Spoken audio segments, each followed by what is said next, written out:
Euzu billahi mineşşeytanirracim. Bismillahirrahmanirrahim.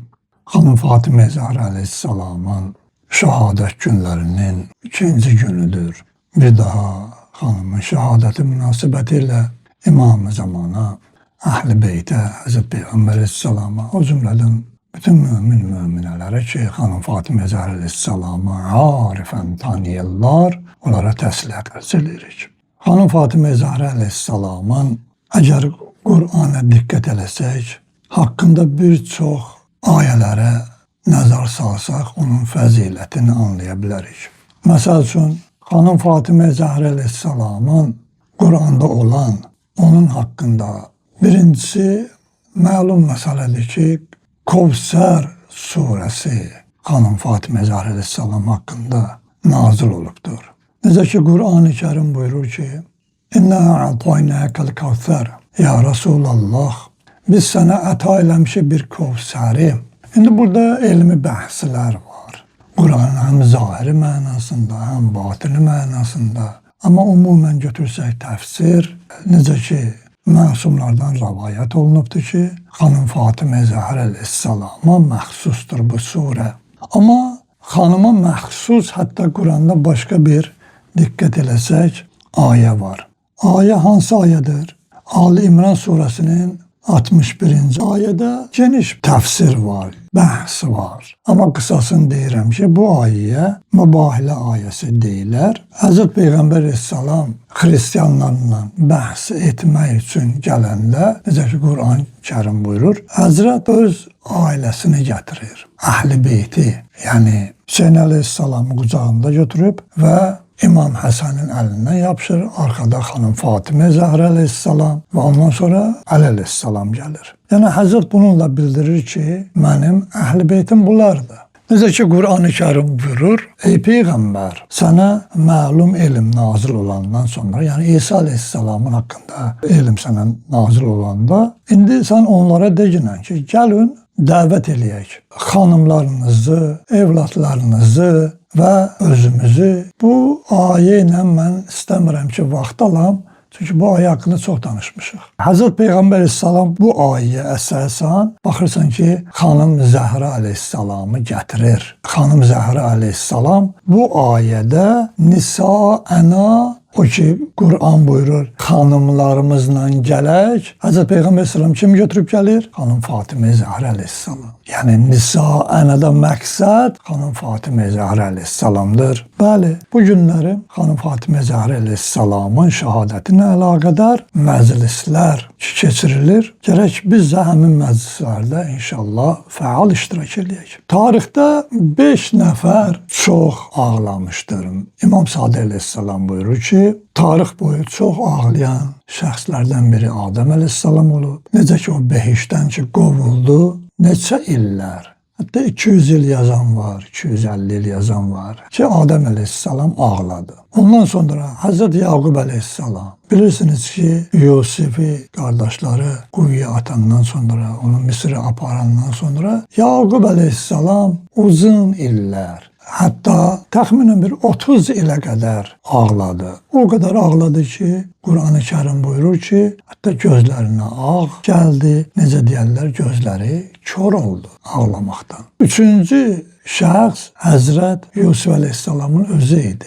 O uzun iller, təxminən bir 10 il müddətinə qədər həbsxanada qaldı. O kadar ağlayırdı ki hatta həbsxana dostları deyərdilər ki ey Yusuf ya gündüz ağla, akşam biz yataq, senin sesinden yata bilmirik ağlamağından. Ya da akşam ağla, gündüz biz yataq, senin ağlamağından yata bilmirik. Yani o kadar Yusuf Aleyhisselam illerle ağlayıbdır. Dördüncüsü İmam Zeynel Abidin Aleyhisselam idi ki Hz. Hüseyin Aleyhisselam'ın Aşura şehadetinden sonra 40 ile kadar Hz. İmam Zeynel Abidin Aleyhisselam ağlayıbdır. Ve beşincisi ki hanım Fatıma Zahra Aleyhisselam idi. Hanım Fatıma Zahra Aleyhisselam o kadar ağlayırdı ki hatta Medine ehli narahat olurdu onun çok ağlamasından. Ve Hazret Ali Aleyhisselam hanım Fatıma Zahra'ya Hazreti Peygamber Aleyhisselam'ın mezarının yanında bir evde değmişti.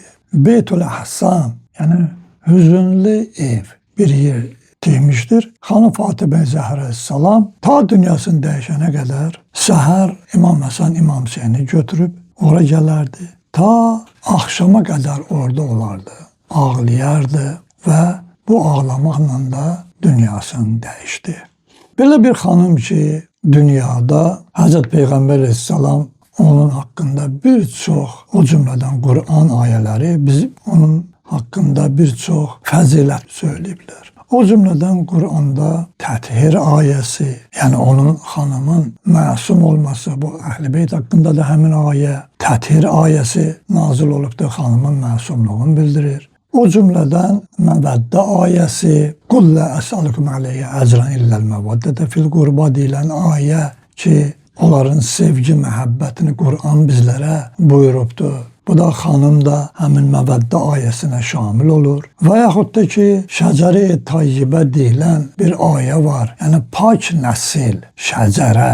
Bu da həmsinin Əhl-i Beyt haqqında nazil olubdur ki, xanım Fatimə Zəhra əleyhissalam da ona şamildir. O cümlədən Zil Qurba ayəsi, əgər bu kəlamın təfsirinə diqqət eləsək, orada xanım Fatimə Zəhra əleyhissalama Peyğəmbər Fədəş bağını hədiyyə verdi.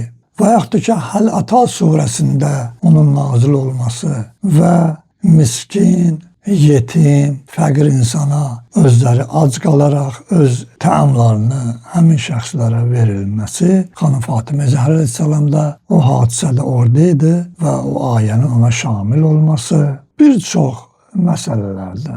Odur ki, xanım Fatimə Zəhra əleyhissalamın bu fəziləti ki, ayələrdə buyurulmuşdur. Həmçinin Peyğəmbər əleyhissalamın da hədislərində qeyd olunmuşdur. Yəni Peyğəmbər əleyhissalamın hədislərində qeyd olunmuşdur ki, Fatimə mənim bir parçamdır, bir hissəmdir. Və o cümlədən atasının anası deyilərək Peyğəmbər əleyhissalam haqqında ki, bir hədisdə söyləmişdir. Xanım Fatimə Zəhra əleyhissalama üzün tutub buyurur ki, atasının anası. Həmçinin fəzilətlərindən söyləsək, hər iki dünyanın xanımı, ondan sonra imamlarımızın anası və yaxud da ki, Şəb-i Qədr, o surənin ki, haqqında ki, nazil olmuş bir surədir. Həmçinin xanım Fatimə əleyhissalama da buyurublar ki, وَمَا أَدْرَاكَ مَا Fatimə. Yəni Fatimə Zəhra əleyhissalamı tanımaq hər adamın işi deyil. Necə deyərlər, Qədr surəsini də bilməzsən, o cümlədən xanım Fatimə əleyhissalam da həmçinin gizli bir fəzilət xanımıdır. Və yaxud da ki, Bətul vilayətin şəhidi. Biz bilirik ki, Mövla-i Müttəqiyyən əleyhissalam Hazreti Peyğəmbərdən sonra haqqı əlindən alındı. İmaməti imkan vermədilər ki, həyata keçirsin və qapısına od vurdular. Xanım qapı-qapı gəzib əleyhissalamın vilayəti üçün difa elədi və hətta məscidə gəldi. Orada xütbə oxudu, onun xütbəsin. Əgər biz diqqətlə izləsək, xanımın necə difa eləməsi, o dövrdəki insanlarda necə şikayət eləməsi o xütbədə hamısı qeyd olunubdur. Və xanım Fatimə Zəhra əleyhissalamın ilk imamət üçün şəhid olduğunu da söyləsək yanılmarıq. Xanım Fatimə Zəhra əleyhissalam xəstələndi, ölüm yatağında yatdı. Mühacir və ənsardan onun görüşünə gəldilər. Onlardan biri qeyd elədi, ey Allahın Rəsulunun qızı, gecəni necə keçirtdin deyə soruşdu. Xanım Fatimə Zəhra əleyhissalam buyurdu ki, Allaha and olsun, gecəni sizin dünyanıza nifrət etdiyim, kişilərinizə qarşı qəzəbli halda, sizin kişilərinizdən soruşub onları sınaqdan keçirəndən sonra onlarla düşmən olduğumu vəziyyətdə keçirdim. Baxırsan ki, xanım Zəhra əleyhissalam o dövrdə Peyğəmbər sahabələrinə nifrətlə dünyadan köçübdür. Amma biz Hz. Peyğəmbər əleyhissalamın hədisini yaddan çıxara bilmərik. Hər kəs Fatiməni qəzəbləndirsə, məni qəzəbləndirib və məni qəzəbləndirən Allahı qəzəbləndirib. Odur ki, biz bu günləri xanım Fatimə əleyhissalamı yad etməklə Hz. Peyğəmbər əleyhissalamın qəlbinə su səpirik. Və ya Rasulallah, biz də sənin cigərparan Fatimənin qəmli günündə qəmlənirik deyərək Hz. Peyğəmbər əleyhissalama başsağlığı veririk. Allah dünya ahirette bizleri Hanım Fatıma Zahra Aleyhisselam'ın ziyaretinden ve ahirette şefaatinden bir nasip eylemesin inşallah.